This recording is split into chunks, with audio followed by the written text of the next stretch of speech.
অন্তর্বর্তী সরকার দায়িত্ব নেয়ার পর দাবি দাওয়া নিয়ে প্রায় সড়কে নামছে বিভিন্ন পক্ষ।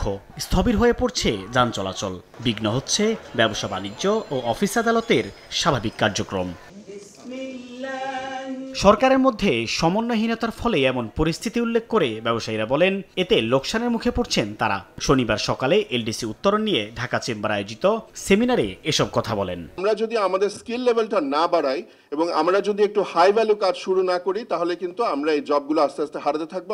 সরকারি সংস্থাগুলোর ভিতরে সমন্বয়ের কিছুটা অভাব আছে। গভর্নমেন্ট থেকে ওই রকম পলিসি সাপোর্ট থাকে, অবশ্যই we have that power to adapt the situation.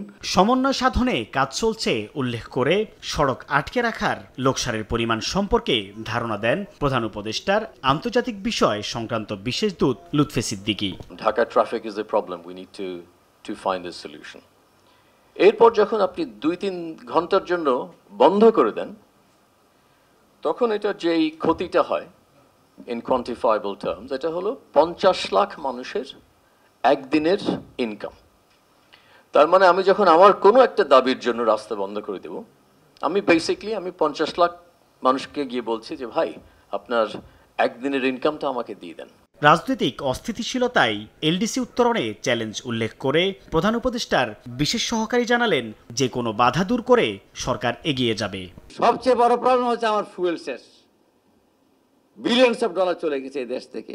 আমরা ফুয়েল এসে গেছে লারের ওখানে। এখন আপনার উপায় কি? আপনার প্লেন ক্রাশ করবেই।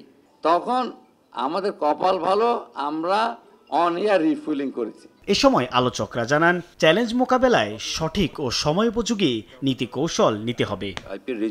সাইফুল ইসলাম, সময় সংবাদ, ঢাকা। শুধু রিহার্সাল করলেই হবে? ফোন পাইতে ক্যাপটা তো খুলতে হবে। কোকা-কোলার এত বড় অফার, ক্যাপ খুলো, কোড দাও আর উত্তর দিয়ে জিতে নাও ফ্রিজ, টিভি, ফোন আর প্রতি বোতলে নিশ্চিত ক্যাশব্যাক।